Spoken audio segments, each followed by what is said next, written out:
O Senhor esteja convosco.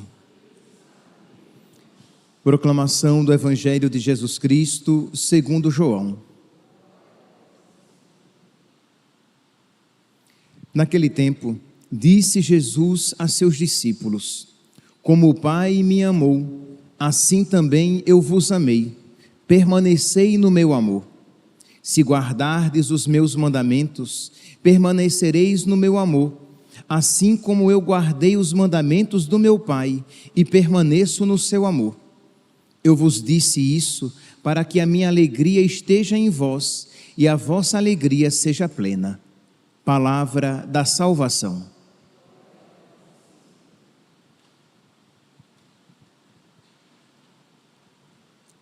Caríssimos irmãos e irmãs, estamos celebrando a memória de Santo Atanásio, bispo e doutor da Igreja.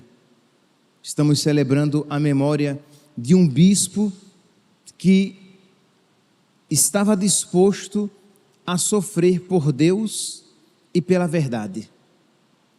Muitas vezes as pessoas estão dispostas a consagrar a sua vida à verdade e a Deus, cada um no seu estado de vida, desde que isso não lhes cause muito dano.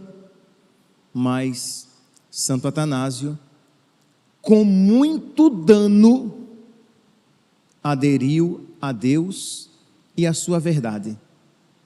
E ainda há aqueles que, porque consagram a vida a Deus e a verdade, querem benefícios. Quer dizer, nós temos aqueles que, porque consagram a sua vida a Deus, querem ser colocados numa redoma de vidro, isto é, você vai à missa, você reza, você foge do pecado, e aí quando vem as dificuldades, você começa a dizer: eu não sei por que eu sofro tanto, eu rezo, eu vou à igreja, eu fujo do pecado, eu pratico a virtude, eu faço o bem.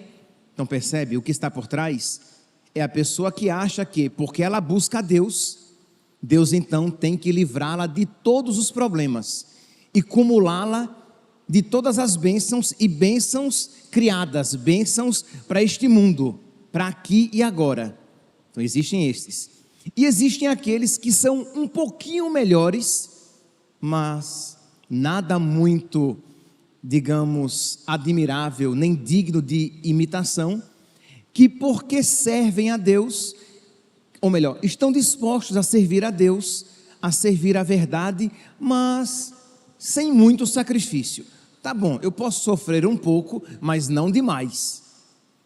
Mas existem aqueles que estão dispostos a não apenas em Deus crer, mas de por Deus sofrer. Estes são aqueles que verdadeiramente amam, e Santo Atanásio é um deles. Sofreu, meus santos, e não sofreu pouco. Nós não estamos celebrando um mártir, eu não estou vestido de vermelho, porque ele não derramou o sangue materialmente, mas sofreu e espiritualmente foi sacrificado por amor a Deus. Viveu plenamente o chamado martírio branco. Não foi, digamos, decapitado, mas morreu por milhares de alfinetadas. Pequenos sacrifícios, sacrifícios incruentos, sacrifícios a cada dia, dores cotidianas por causa de Cristo e do Evangelho. Pois bem, quem foi Santo Atanásio de Alexandria?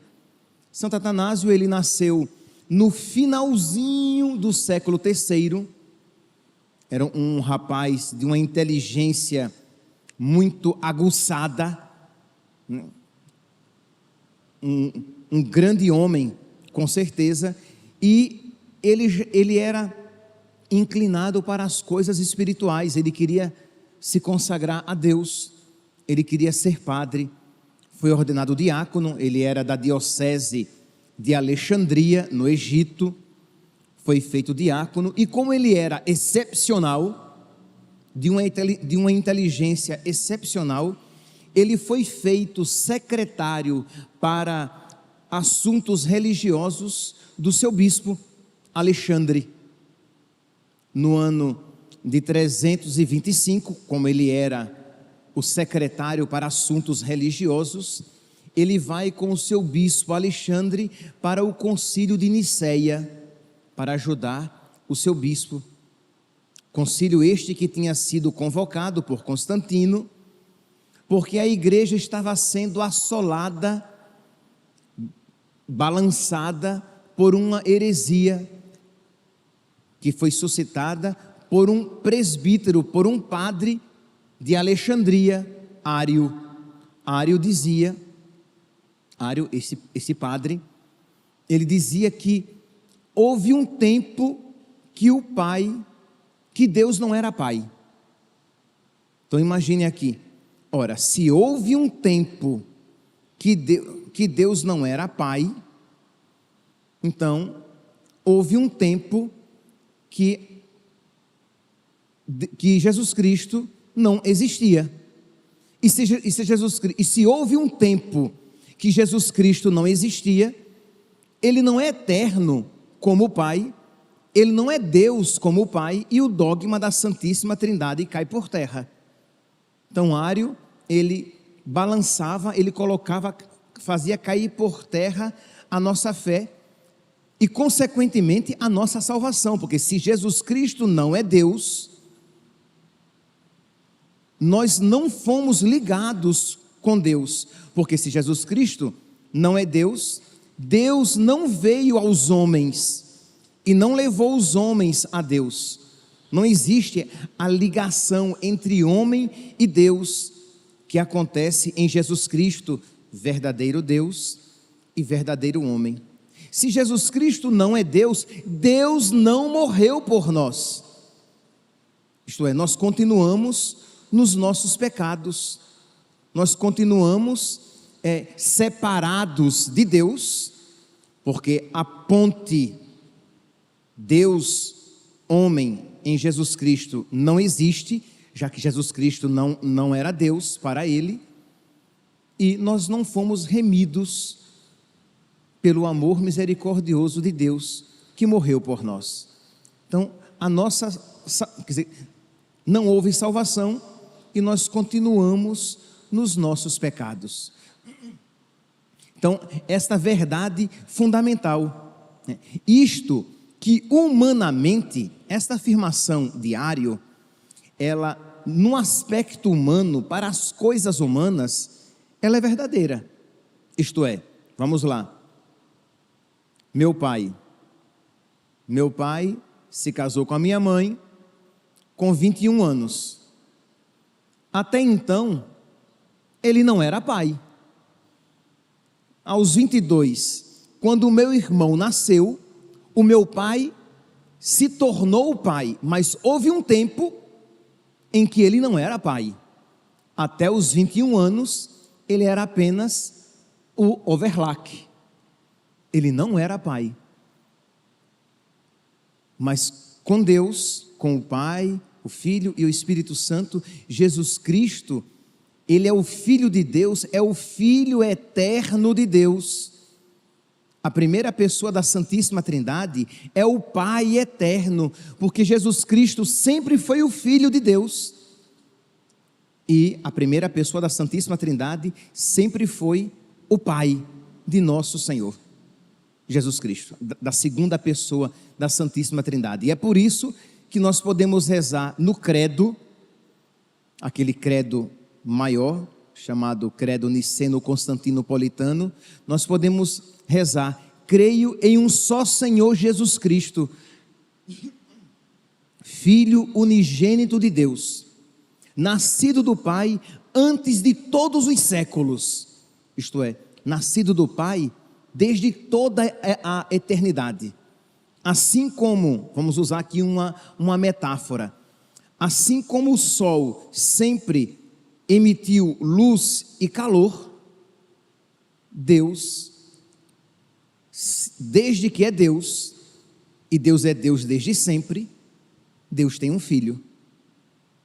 Então, Jesus Cristo é o Filho eterno. Então, nascido do Pai, antes de todos os séculos, Deus de Deus, luz da luz, Deus verdadeiro de Deus verdadeiro, gerado, não criado, consubstancial ao Pai, homoousios, isto é, que o Filho, Jesus Cristo, é da mesma natureza, é da mesma substância que o Pai.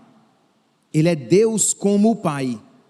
Então é esta verdade que Atanásio, com um discurso brilhante, com argumentos claros, com a sabedoria única, defende.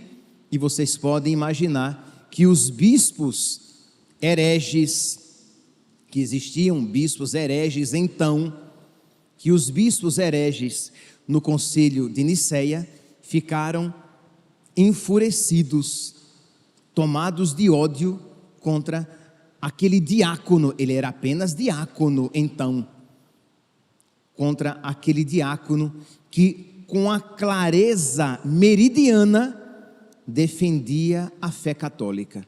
E aqui, meus irmãos, nunca é demais lembrar como é importante que nós saibamos das razões da nossa fé.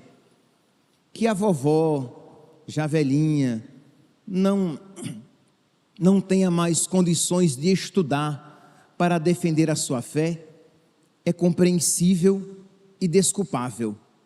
Mas que você, que não é um vovozinho, nem uma vovozinha, você não é desculpável. E a sua preguiça não é compreensível, é pecaminosa. Então você precisa estudar, conhecer a sua fé para defendê-la. Porque quantas vezes os católicos são afetivamente católicos, mas ignorantes, culposamente ignorantes, porque eles não conhecem a sua fé, porque eles não estudam a sua fé, porque dá trabalho conhecer a própria fé. Mas o que é que de bom neste mundo não dá trabalho? O que é que de bom neste mundo não dá trabalho? Crescer na virtude dá trabalho? Dá trabalho. Lutar contra o homem velho, a mulher velha que existe em nós, dá trabalho? Dá trabalho. Ser bom, ter uma expertise, ter uma excelência em algo, dá trabalho? Dá trabalho. Tudo na vida, para que você tenha uma excelência, dá trabalho. Por que é que você quer então que a fé seja infundida? Você por osmose, você adquira uma fé grande, clara, profunda, sem você se dedicar à oração e ao estudo. Então precisamos estudar, conhecer a nossa fé, para que nós possamos defendê-la e propagá-la. Pois bem, então Atanásio saiu daquele concílio, do concílio de Nicéia em 325, odiado por muitos bispos. Ele tinha 28 anos no concílio de Nicéia. 3 anos depois, o seu bispo morre, Alexandre morre, e ele, com 31 anos, é aclamado pelo clero e pelo povo Atanásio bispo.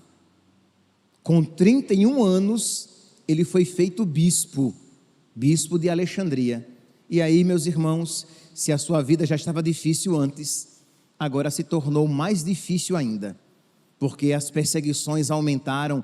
O bispo da cidade imperial, Eusébio de Nicomédia, que era herege, que favorecia o arianismo. Sim, o arianismo lá no concílio de Nicéia, no papel foi vencido.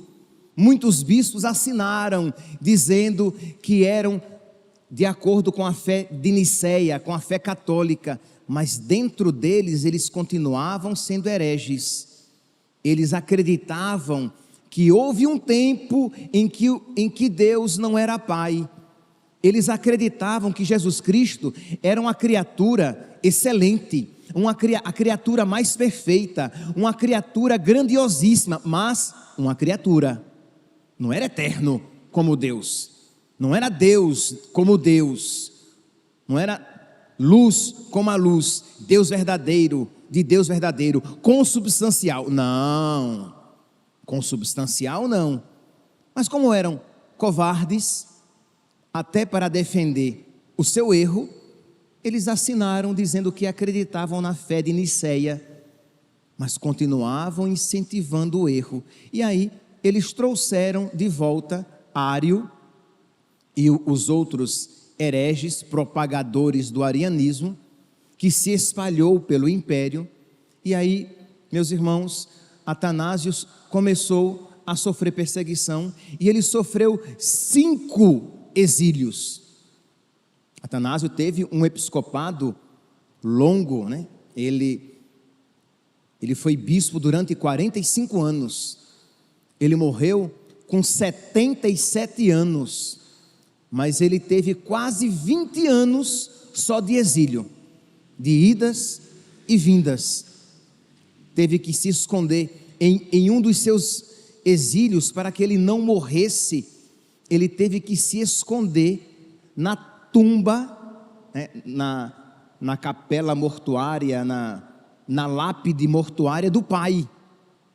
Tinham construído aquela lápide para colocar o corpo do pai, e ele se escondia lá, para que ele não fosse morto.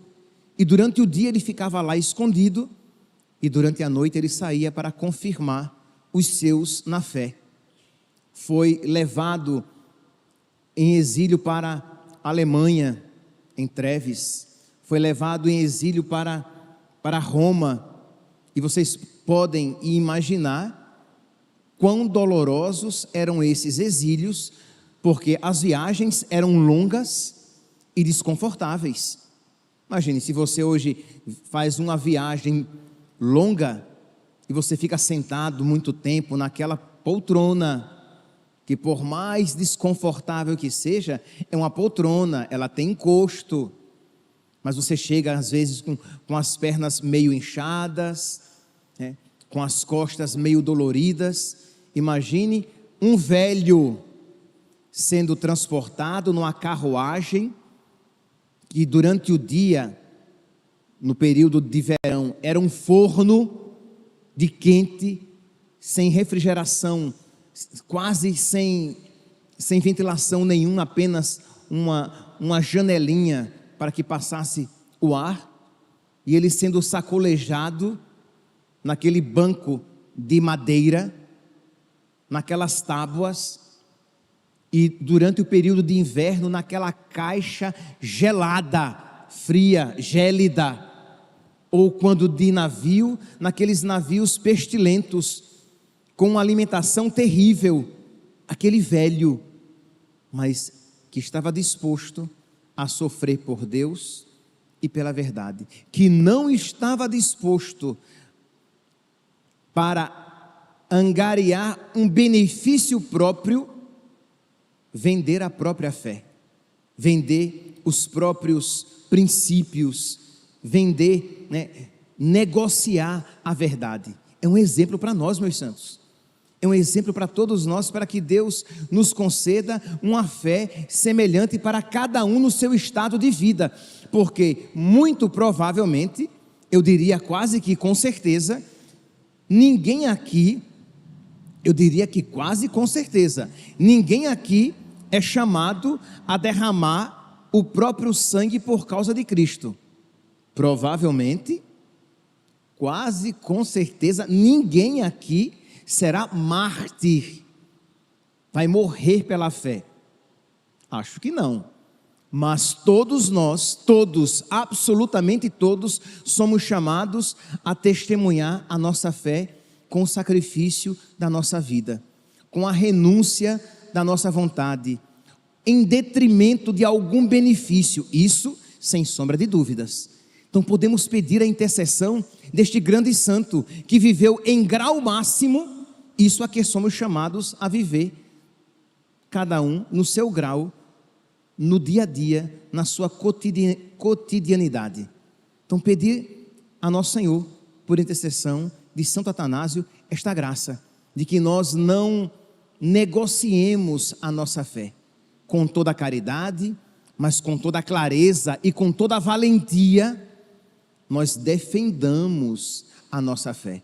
Pois bem, então Santo Atanásio, nessas idas e vindas, né, destruindo a sua saúde, mas ao mesmo tempo, Deus permitiu tudo aquilo, porque além de fazer Atanásio crescer na fé e no amor, porque sem sombra de dúvidas, quando nós sofremos por alguém, nós crescemos no amor àquela pessoa, e quando nós sofremos por Deus, crescemos no amor de Deus, e Deus nos concede a graça daquele amor, isto é, Deus nos sustenta interiormente, Deus nos dá a certeza de estarmos fazendo a coisa certa. O evangelho de hoje, ele diz assim: permanecei no meu amor, se guardardes os meus mandamentos, permanecereis no meu amor, assim como eu guardei os mandamentos do meu Pai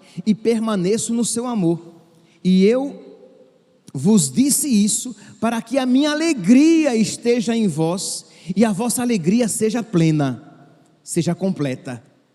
Então nós não podemos imaginar a alegria espiritual, que ela coexiste, ela pode existir com o sofrimento, mas a alegria espiritual de Atanásio por viver a vontade de Deus na sua vida, pagando o preço do seu próprio sangue, porque Jesus também viveu a vontade de Deus na sua vida com o seu próprio sangue.